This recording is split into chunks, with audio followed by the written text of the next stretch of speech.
15% off? You could have said anything. And somebody said you should have made it 96% off. Ooh, that would have been cool. He talked about I almost did 9.6%. He's like, but that would have been too much. That would have been too much?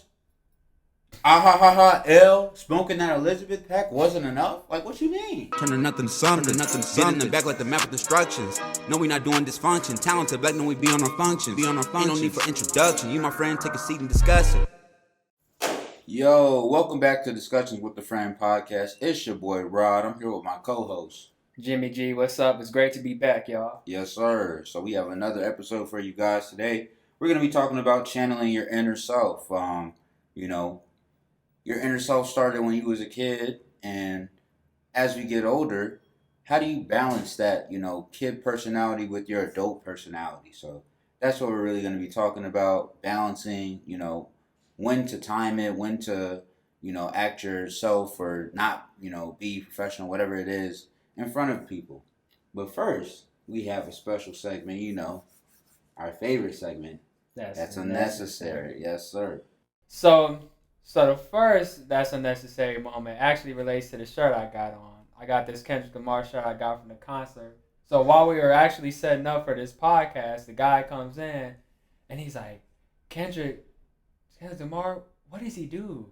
Who is he? And I'm like, the Kendrick Lamar? You don't know who he is? And then what killed me is that he tried to say, but I know a Kendrick, so somebody that's totally unrelated to Kendrick Lamar. What? Yes.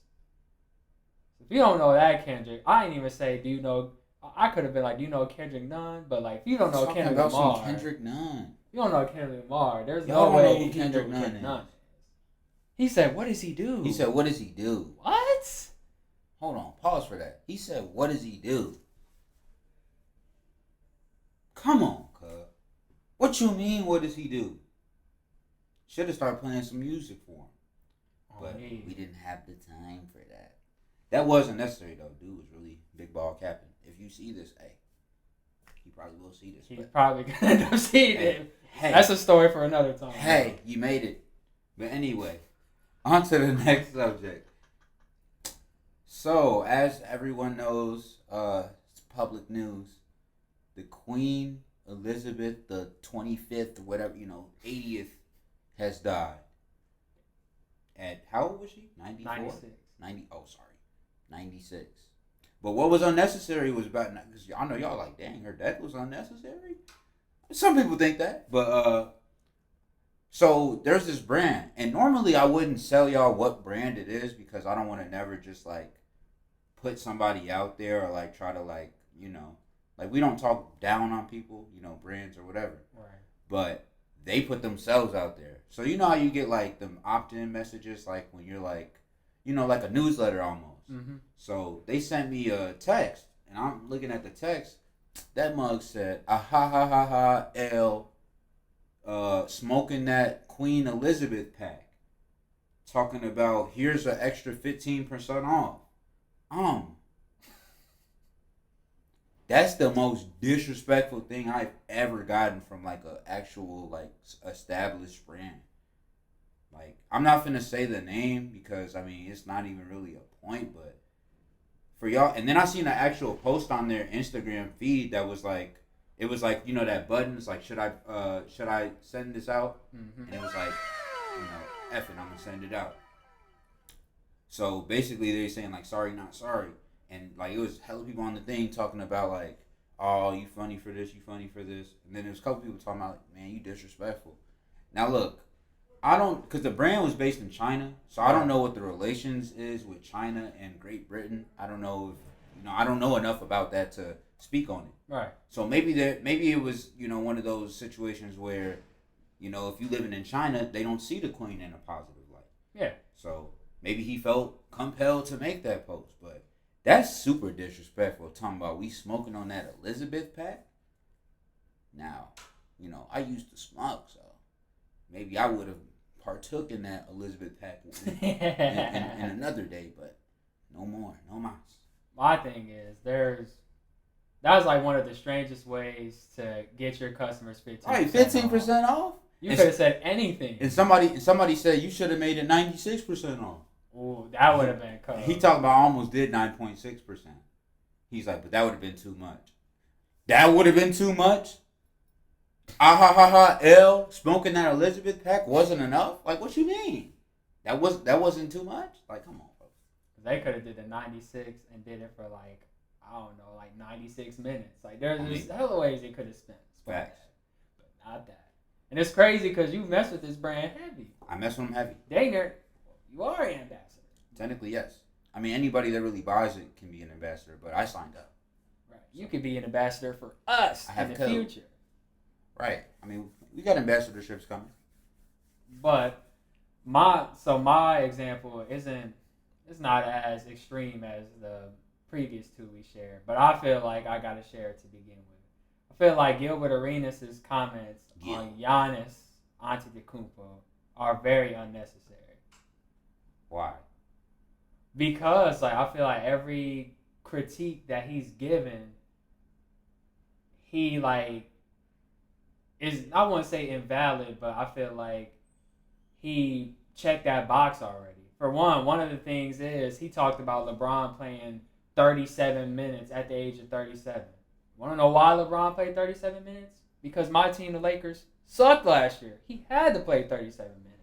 So he talked about that Giannis isn't built to play like 35 plus minutes. Well, because in the regular season, would you say that? Yeah, exactly. In the regular season, he played, I think, maybe 28, 29. But that's because the Bucks were killing teams in the regular season. He didn't have to play the fourth quarter most of the times. But what he didn't know is against the Celtics, he actually played dang near 40 minutes. Because once again, he had to, and he's built to do that. Now, there's a couple of things he said that I agree. This man's still a porous free throw shooter. Right. But he's working on it. He said that he's the same Giannis. How? I think the overarching point that he made was because he was saying he don't know how to play basketball. Yeah. Now, I'm not going to say that I completely agree with that, but I agree with that to an extent. Because he knows how to do a couple things really well. And it's worked for him.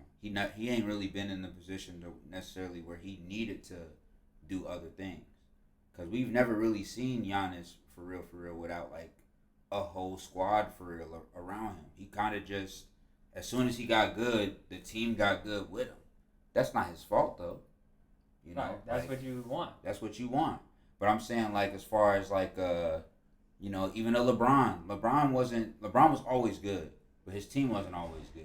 Right. So he's been in multiple different situations where he's had to be a facilitator. He's had to be a scorer. He's had to be a shooter. He's had to be a defender. You know, if he's been in most situations where he had to be all of that. Right. I don't think Giannis has necessarily been in that situation yet where he has to be all of that, or he has to be a shooter. He has to be he has to be a defender, but he has complementary pieces on the team to where he only needs to do certain things really well for them to be good.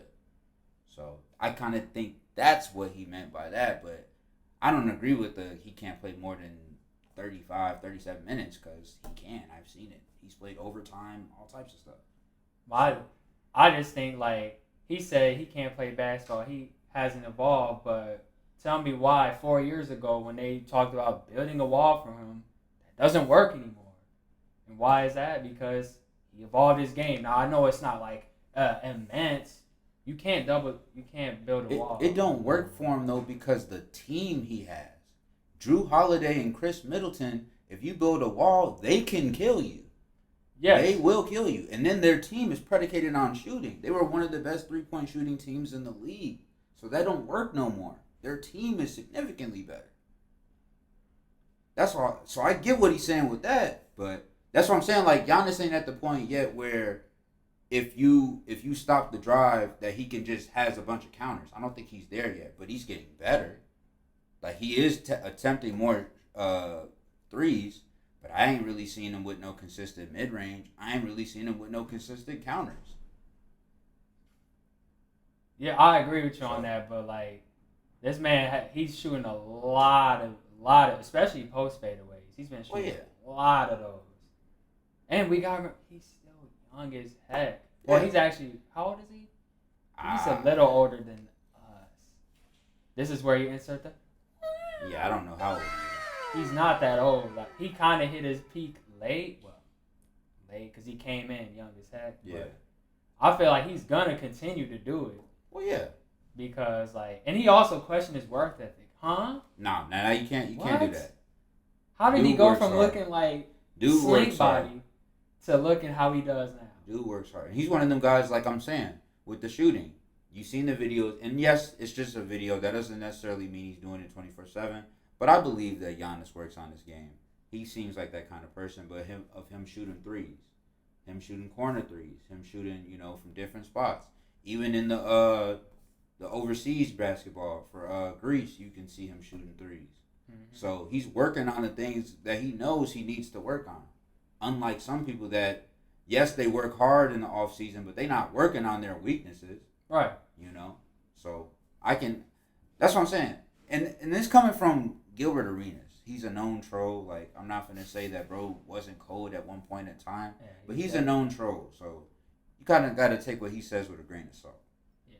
I definitely agree with your point where, like, because of the way his team is built, it makes it easy for him to do that. But that's not his fault. I still feel like his IQ rate, regardless, because, like, not Shaq, but like LeBron on those teams where he didn't have as much help, he's still, to the detriment sometimes, but still able to make those passes and to do whatever because of his IQ. Oh yeah. So I feel like I don't think Giannis has got the IQ of LeBron. Oh no, I'm not making that point. Like I still believe that when 4 years ago when they built that wall, I think regardless of how they orchestrated the team around him, I think he was going to naturally be able to learn how to make those quick passes to the corner or make those passes out the double team, even if he didn't have a Brook Lopez or Chris Middleton. I think he'd just do that because he knows that's the right thing to do. And naturally, I don't know, his game kind of came along with it. I feel like he was going to do that. He is that type of dude. I mean, he had close ties with my boy Kobe. But that was a great point, though. We shall see. I just felt like he gets a lot of hate from a lot of people. It's just Gail's most notorious one right now. But we off that. We going to the first thing. So yeah, we're about to talk about channeling your inner self. So first off, we want to start with, and I should have pulled up the Webster, Merriam-Webster definition, but some, and it's primarily girls. They might be dealing with a guy, and they be like, "Oh, you're childish." So my question to you and the audience: what does it even mean to be childish? What do you think it means? I don't know. There's so many different ways you could go about that question because some people will go say you're childish based off the things that you do or certain things that you say or even the way you could even go like the way you dress. But like I'd say it's more so the things you do. The things you do, the way you act. Mm-hmm. I think those are the two dominant ones. Like, I'm sure we get this a lot where, based off the shows that you watch, or like anime, some people try to say that that's kind of childish. Like, Facts. Well, how are you grown as heck watching anime still? Facts. Or like, what else? What's another thing that you would do? Or like, say you go out and like the way that you dance or like just the way you interact with people can be seen as childish just because you're not doing what most people are doing. Okay. I would think, I mean, I'm pretty much in agreement with what you're saying with that. Yeah, I think it's basically the way you act, your perception, really.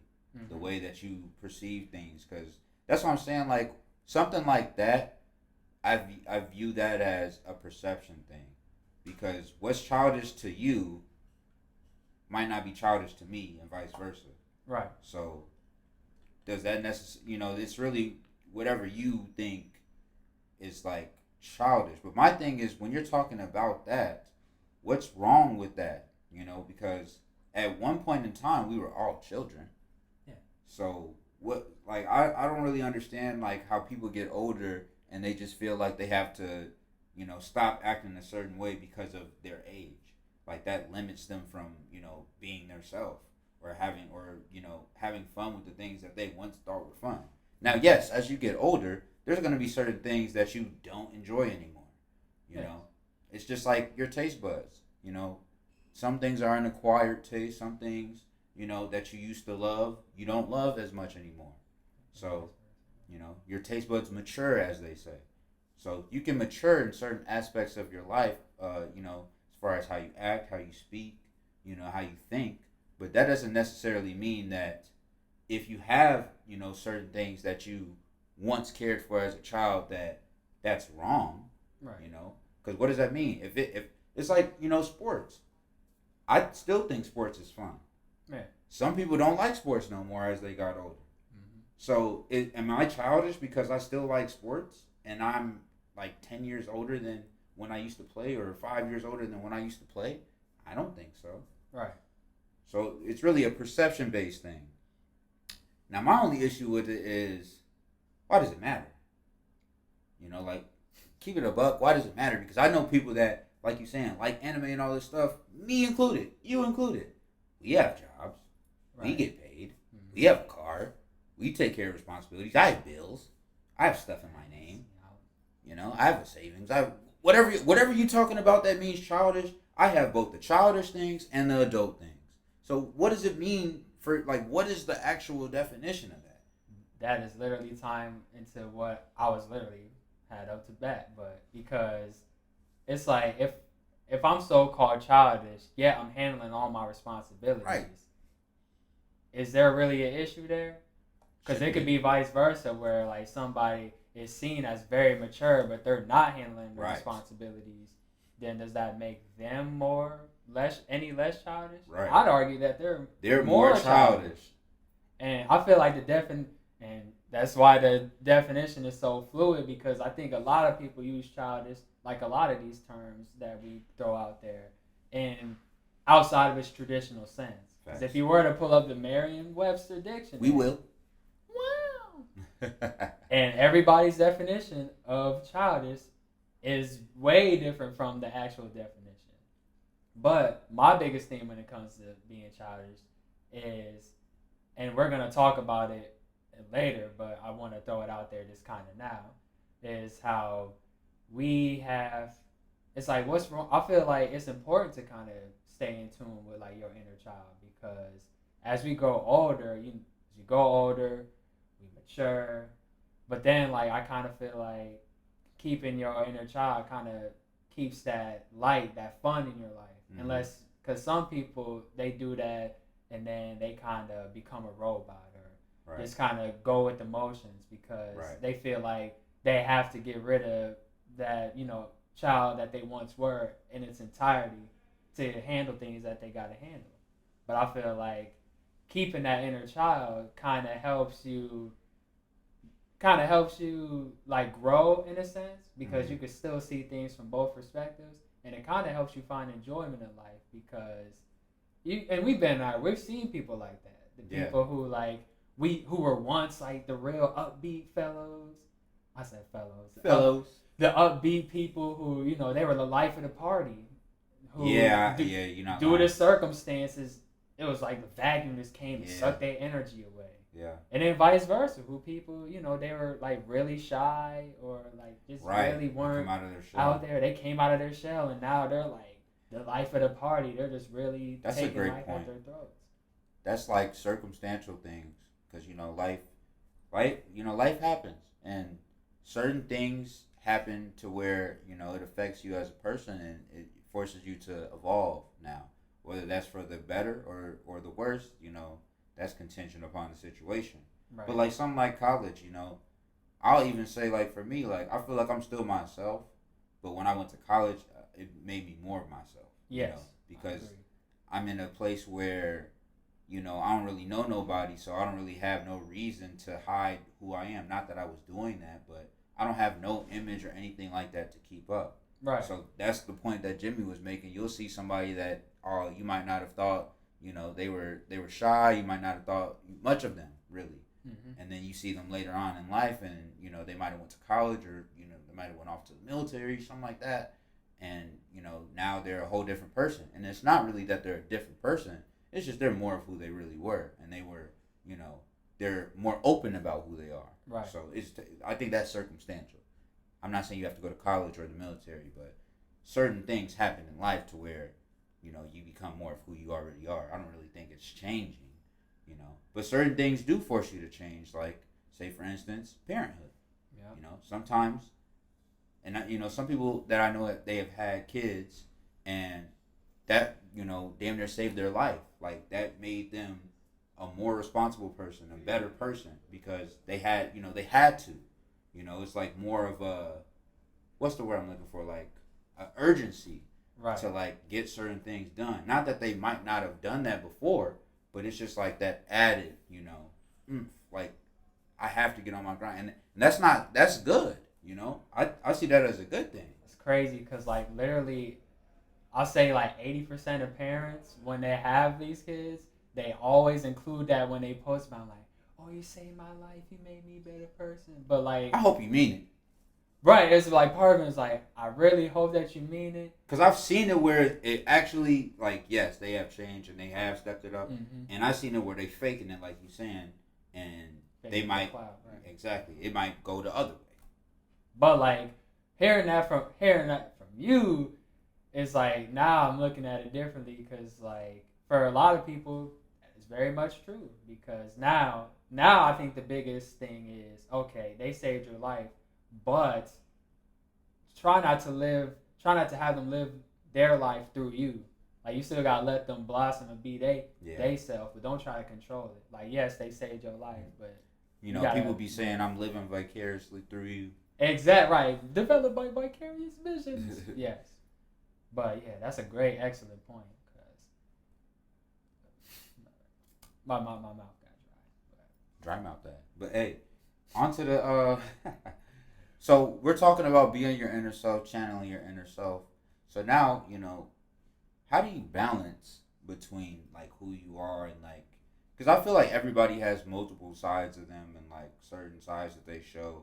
So how do you balance that? Because obviously, you know, if you're like real goofy like us, that's not really, I'm not going to say it's not acceptable, but you know, it might not be the best for every situation, you know, as far as if you're in a professional setting, or if you're in a, you know, certain setting around different people you might not know.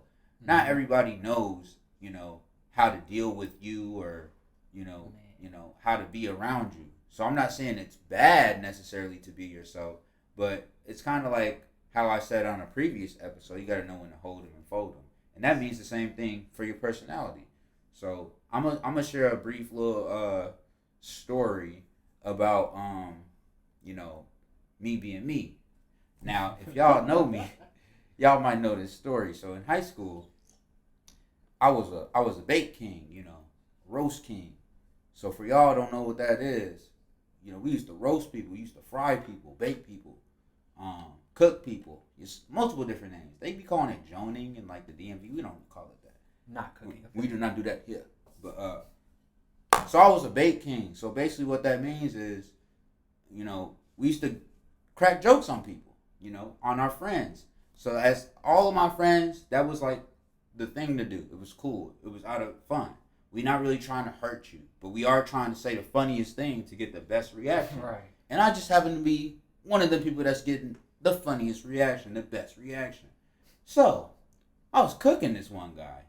And he's my friend. You know, we were on a football team. And I went a little bit too far. I didn't know that though. Because like I said, it was just another Tuesday for me. Like, this was nothing. You know, we in class and he was trying to go with it. And that's the thing. You know, don't poke the bear. Like, if you're trying to fry, I'm going to go there. I'm going to take it there. I brought that to our floor. Yep. It was frying mugs. I didn't even know these mugs. I was frying everybody on the floor. That's why we created the group. We had a whole group chat. Everybody going back and forth. All in good fun. So, you know, we frying. And I'm talking about, bro, getting on them. Talking about the hairline. And I didn't know that was a touchy subject. You know, we freshmen. This man, he tried to rock my stuff. Like dead ass hit me. Like, and I was just like I ain't getting knocked out or nothing. Come on. Like, I was just like stunned that like bro really just got that mad to where he had to hit me. But yeah, like, and that was that. Like, That's how I knew. I'm like, dang, I really must be like cold like this. And then another story.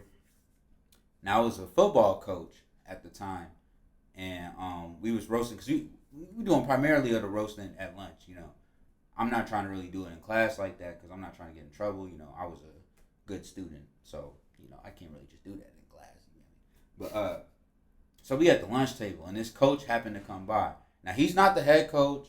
He's like an assistant coach. He had kind of just got there, so he think he trying to relate to us. He caught himself trying to cook me, and you could have picked anyone else. You had to pick me. Like I said, don't poke the bear. Got to frying, dude. You look like Agent Bubbles here there from Lilo and Stitch. Bro had on some nasty Nike turf toe. I was getting on bro bumper, like literally people dying. My friends dying laughing. There was the whole lunchroom laughing. I done cooked this man so bad. I'm walking to my whatever it was, 6th, 7th hour. This man is walking with me, still trying to get his get back, trying to get his stuff back in blood. This man literally walked me into the class, followed me into the class, roasting me, trying to get his get back. I baked him that hard. Like, I'll never forget that. That's how I knew. I'm like, yeah, I got power. Like, my stuff is for real. But that's a part of who I was. I don't really do that as much anymore because, like I said, you get older, you evolve. I do that occasionally with friends and stuff. Yeah. But back then, like, that was like the main thing I was doing. Like, I'll find anybody. Like, anybody. Nobody was safe. Teachers wasn't safe. Like, nobody was safe in the entire school. We didn't have nothing better to do. Yes, I'm going to get all my work and stuff done, but I'm going to get on your bumper. Excuse me. So, yeah, that was just, balancing. As I got older, I don't really have much of a need to do that. But it's still fun to partake every now and again. Of course, because most people bring it on themselves. So you got bring it on yourself. You do that, that's like a free plate. You think I'm not going to eat it? Exactly. Pause. Pause. Pause. But that's a great point that you said. Is really, when you talk about balance, I think it goes from circumstantial, like you previously said, to situational. Yep. And then when you said that, how like, it's like certain situations where like you can't be yourself. I literally thought of one of my friends. Oh no, you said where like people don't know how you operate. Yeah. So like because of that, you got to be wary of that because you might push them away. Right. Unintentionally. Right. And I think although sometimes my friend, you know who you are if you watch this. Although I felt like, bro, why you trying to stop me from being who I am? It really is just common sense when I think about it because, like, if I give them all of me at once, it might be too much. Too much. So what I learned to do is kind of give them bits and doses. Right. That's why I have something known as, like, the 20-minute rule. Well, it's unintelligible. It's a 20-minute rule. Well, because, like, everybody thinks that I'm just a straight extrovert all the time. But when I go into certain settings that I'm unfamiliar with, it takes me... on average, about Jimmy was shy when I met him. About 20 minutes to really analyze situations, see just how much of myself I can be. Is this a situation where I can be myself, or is this a situation where I kind of gotta not necessarily act like somebody else, but I gotta be more reserved, gotta be on my toes. Right. And then after that, then like you get me. And like that's what a lot of people fail to realize. It's like, yes, I am extrovert, but like I'm an introvert at heart because I was shy growing up. So the extrovert side, they see in me, it wasn't always like that. That's something that's kind of learned that I had to learn over time and learn to embrace my inner self, which we will talk about at the end. Facts. But so the friend that's listening, sorry that I gave you so much of a hard time, realizing that that's actually a really good thing to do because I got a similar story. I remember one time I was working at Magic Waters, and when you're at the top of the slide, you just gotta make fun with it. Like I was at Double Dare Drive, I used to make it seem like they was on top of Mount Everest. Anything to make the day fun and to kind of make the experience fun. Right. So this one dude comes on, and I just remember because he had a lot of chest hair. Oh man. Which now I think is karma because ain't there like dudes. So like. I'm talking about future me. Right. I was talking to the future me, but. So I'm baking him whatever in good fun about his chest hair, and it seemed like it was. I'm like, are you good? Is it okay? He made it seem like it was okay. So I'm like, okay, all good and fun. I shouldn't have to hear about this later. Send him down. And this is the last fight of the night. So boom, the park closes. I'm getting ready to go down. I'm getting the tubes. I'm pushing it down. All of a sudden, my supervisor comes up to me and says, what she said, she repeated what I said. I don't remember 100%. She said, did you tell a man that his chest hair looked like blah, blah, blah, blah, blah, blah, blah? Dang. And I had to, the inside me is dying laughing. I'm dying laughing. But the outside me is like, I'm like, yeah, I'm sorry. It's right. Like, and then what really got me, and this happened a few times while I worked there, she said, it's like, no, Jimmy, we all know how you are. We know that you meant nothing by it, but you just got to be careful with that. Right. So that really hit me, and I feel like it's something that continues to hit me. Yeah. Another good example of me having to balance that was, oh my goodness, I'm gonna put it out there. I guess I'm gonna put it out there. So we're at so I'm at my orientation for school, and everybody, each department's coming up, giving their little spiel. I'm learning a lot, and all of a sudden the provost, is that what it's called? The provost. Yeah. If you don't know what a provost is, that's a person that's above the dean. So they the head honcho. The head honcho to the head honcho. And what he does, he's giving his spiel about, our profession and whatnot. And then because he's from a different country, he decided to do a chant in his native tongue. Oh man. When I tell you, it took everything in me not to crack up laughing, bro. I was holding it in. I was biting my tongue. I'm just talking. I'm like, don't do it, Jimmy. Don't do it. Because we joked. I'm like, he was going to kick me out the program. Yeah, he was like, nope, we got to get you out of here. He laughed at the provost. But that was like another instance where I'm like, this ain't the time, bro. Right. Nope, you could joke about it later. This ain't the time. It's orientation. This is your next step. You'll be making a bad impression. So, man, sometimes it would just be funny, man. Like, I can't even lie. Like, it be like things that don't supposed to be funny. That's just like our sense of humor. Like, I don't know why. Like, it just be having me dead, and then it's like I'm the bad guy. But you want to know what's interesting? It's like when you make those changes, so that way you could be better acclimated for those situations. Those people that used to complain, they like reel you back in, but they be like, "Hey, Jimmy, you used to do this or say this. Yeah. How come you don't do that no more?" Or like my friends, like they'll like out of nowhere be like, "Hey, do that one scene from SpongeBob, or do that one impression." Like one thing I used to do all the time, so he used to bake people. He was the bake king. I was the mocking king. Like I would just mock whatever you said. I'd say it in a different voice. Everything. I used to be like, still do that from time to time, but like in certain situations, that's not gonna fly. Oh, stop. I did that one time, with the friend I mentioned. He elbowed me in the face. He said, "Don't do that." Sam must be getting mad. So I definitely I hear you. understand. They be like, "Don't do that, do that." I'm like, okay, let's go over here though. Right. away from everybody. I'm not trying to get judged, but. Hey, and then one thing I just wanted to bring up real quick, because we talking about inner self, and this is something that I feel like you know too, but especially because like me living where I lived, growing up in predominantly white school, predominantly white area, and then me being in like the advanced courses and stuff like AP and honors this, honors that, I'm always usually the only black person in a lot of type situations. Right. So I've really learned how to code switch. And I didn't even know that there was an actual name for it until I watched that movie, Sorry to Bother You. And I'm not going to tell you how to watch that movie because the end of that movie had me and my other ex-roommate traumatized. But that's when they was talking about code switching.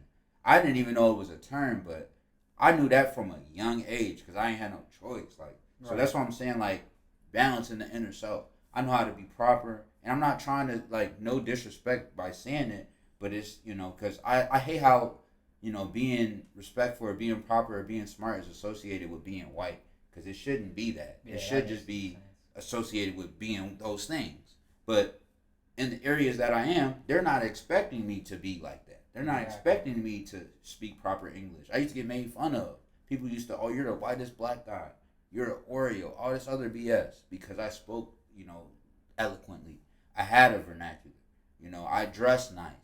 You know, but it's like on the flip side, I know how to act when I go to Chicago, when I go to, you know, rough areas or whatever, when I go down south. Like, I know how to talk with my people and with your people. So it's just something that was ingrained in me from a young age. But I didn't even know it was a term for it until I got older. But that is a lot of my inner self. You know, that's different versions of me. And like we're saying, knowing when to use them, display them, and when to, you know, be more reserved, like Jimmy was saying. I just wanted to bring that up because I thought that was a great point, and that just goes with our topic. You read my mind, bro. You gotta be Professor X, bro. I was gonna say, you know, me and Charles, you know, that's like my long lost, long lost cousin. Because I was literally gonna mention that, but I had no real life examples. So for you to take that and then, you know, add to it with that example is very powerful and impactful. So I thank you for sharing that, because that's the thing. It's a thing. And I know, like, it's going to enlighten some people because they like, yeah, like, that's how I have to, yeah, because it's real. I lived it. Bro lived it. Like, it sucks that that's what it has to be, because that's, like, one of those, like, untaught rules, like, you know, like, what, you know, like, just, it's not something you learn. Like, it's something you just know. You know, like, it's not like my mom sat me down and it's like, you gotta, now she explained to me the importance of education and all that stuff, but she never said you have to act like this because you're in front of all these white people. That was just something that I knew from the jump. I know I have to be on my stuff even more so than, you know, if I was white. And I'm not trying to make this a race thing. I'm just speaking from my own experience. Right. We just ask that y'all respect it, because your experience might be different than that. But and I feel like that what you just mentioned is both circumstantial and situational. Because like maybe you never experienced like what we've experienced, but like even you know that in certain situations you might have to talk differently or act differently because of someone's beliefs or because of the tone of the room. Right. And it's being mindful, like he's saying, like of, you know, other people. You know, I don't want to step on nobody's toes or make somebody feel a certain way. So I'll be a little bit more reserved in this situation. Right. And that's not saying I'm not being me. I'm just being respectful of you being you. Exactly. Now, if, you know, you decide to, you know, show more of yourself, and what I gain from that, you know, leads me to be like, okay, I could give them more. It's a give and take. Yep. Yeah. Because like bro said, if I give you all of me and you not feeling that, then, you know, some people might take that, and how I used to take that, be like, dang, they don't like me. Right. When in reality, you was too strong with it. Right. Yeah. Maybe if you know, did it step by step, they would have got there with you. Yeah. So you just gotta know how to balance it and like the frequency. It's like dating. Like, you finna put your best foot forward. You know, you're not finna give somebody everything at once. It might be too much. You're not finna be like, yeah, you know, I'll be farting in the bed, all this other, you know, crazy stuff at once. You know, my number 2 smell like landfill. You're not finna, like, you're not finna say all that like on the first date. That's too much. It's gonna scare them away. Or be like, yeah, you know, when I first looked into your eyes, I knew I wanted to marry you. And yeah, have like come kids. on. Like, even if that's really how you feel, you can't say that. Because even when I was in a relationship and they'd be like, I had a dream about us having a family. I'm like, oh no, what? I'm not ready for a family. You already having dreams? Tell me you dreaming? You dreaming? And then had to ask me, how are you gonna ask me about your dream? It's like you pressuring me to have that dream. We dream differently, man. I digress though. Yo. I just had to say that. So to finish off, because we've been a little bit long-winded, but basically, with all that being said, how do you trust yourself? You know, in certain situations. Now we're talking about your inner self. When I talk about inner self in this regard, I'm talking more so about like your conscience, that inner person that's talking to you. You know when people say go with your gut feeling, because there's certain situations that we've all been in where it felt right or it felt wrong. Now that's on you to decide what you're actually going to choose. But you've been in situations where you felt more inclined to do one thing, and you might have thought, okay, this is what I really want to do. I know that it's probably not going to be beneficial for me, but it's what I want to do. But you have the other conscience or your gut saying, no, you need to do this, And I've been in a ton of situations, where it's probably saved my life on more than one occasion, or, saved me some time, saved me some money.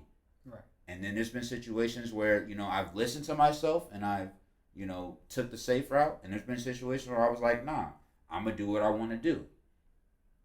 So how do you really trust yourself? I'm going to ask you that question. I kind of feel like that comes with experience. And I don't remember the exact episode, but I remember, was it season 2? Y'all kind of made that analogy where, like, if you're always taking the safe route and you never experience failure, right, then you're not gonna know what to do when you fail. Right. You're not gonna know how to move around and adjust from that. Right. But because we're naturally inclined to go at take those risks, or because it's enticing. Yeah. We're probably naturally we're gonna make a mistake at some point. So I feel like doing that's how people kind of learn how to trust because they okay, now I could kind of know what I could get away with. But that kind of ties into the situational circumstantial. Sometimes that enticing option that's a risk could end up either have you landing in behind bars, or landing something crazy that you don't want. So you just got to know, based on what the options are giving you. Sometimes you just automatically know what you should choose. But I think it just comes with experience for the most part. And I was going to say, experience. Because obviously if you haven't been in that situation, you might not have much experience. But that might be one of those situations where, somebody is telling you that you trust. This is that. You shouldn't do that for this reason. Now, I'm not saying you got to just take everybody for their word.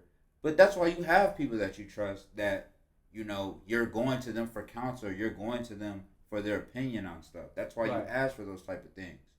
Ain't nothing worse than a person that's asking for all these opinions and all this counsel, all to blatantly ignore it. Because I know people like that too. And then complain when things and then complain when it don't go their way. I'm not saying that you should have just straight up listened to them, but you knew that there was another way, and you went the other way on purpose.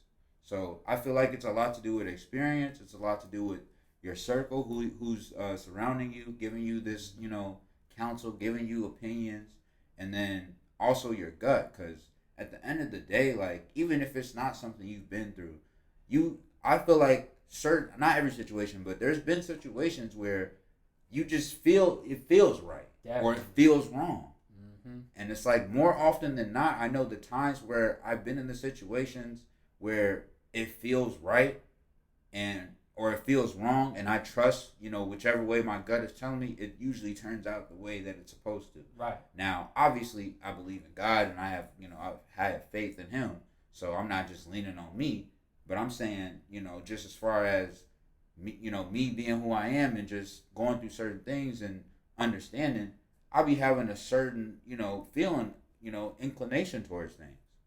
So sometimes you're going to be wrong, but why, some people will purposely go the other way, knowing like you're saying, you don't have experience, something don't not work for you 2-3 times. Mm-hmm. Oh, I'm going to do it a 4th time. Why would you do that? What's the benefits? What are you going to gain from that? Right. If you know that this is going to put you at a detriment, this is going to turn out badly for you, there's nothing to really gain from it. That's damn near gambler's fallacy at that point. That's a good point. You thinking, I'm losing money. Just this one time I'm going to gain it all back.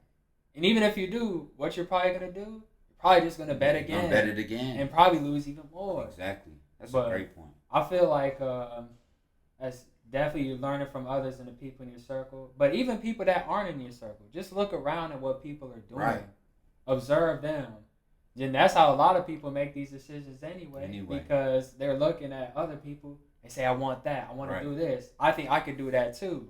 So just observing how these people who are doing things that you're doing and the outcomes that they're, getting dealt with, you can learn from that and be like, okay, maybe I could do that, maybe not. And I think knowing exactly how to go about that ties into knowing yourself. Because it kind of ties back into the fitness we were talking about. Right. Like, some things work for other people, it might not necessarily work for you. Right. So and you got to know that. So, like, if you knowing yourself, knowing how you are as a person, just because so-and-so got this, you could get that, but you might have to go a different way about it. Right.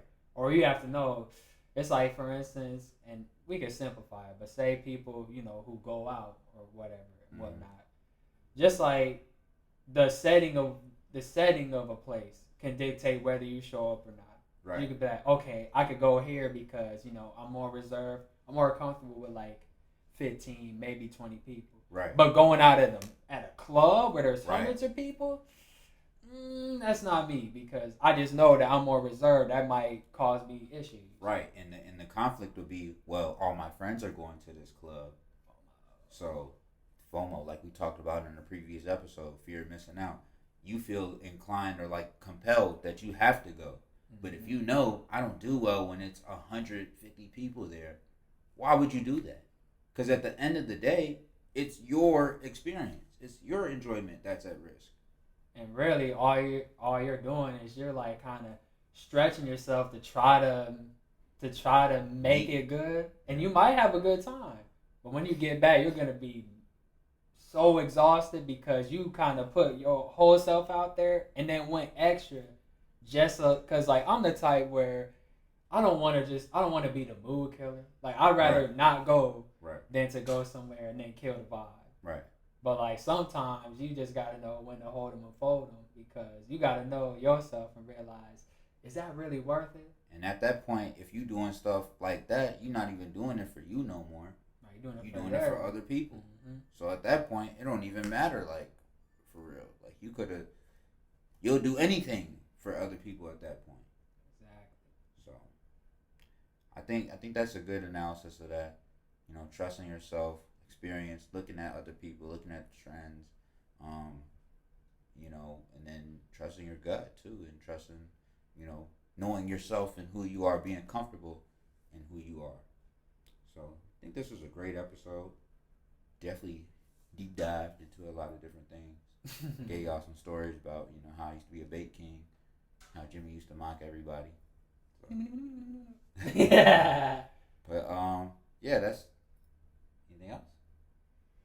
No, I was gonna do like a quick short quote. Is all it is if you can't trust anybody, you gotta at least trust yourself. Facts. Because at the end of the day, you gotta have yourself. Can't always rely on other people, because when that leaves, if you don't have that foundation with yourself, you're screwed. So OVA. And that's a constant process. You're not going to get it overnight. It just changes due to situations in life. But as long as you have an understanding that you have to do that, you'll be good. And I'm going to say, be yourself. Some people be like, oh, be unapologetically you. I'm not going to say that, because some things you need to work on, and some things, are flawed. Everybody has flaws. Everybody has weaknesses. Everybody has strengths. So balance yourself. Be the best version of yourself that's balanced. That's what I'll say. Yin and yang. We outie.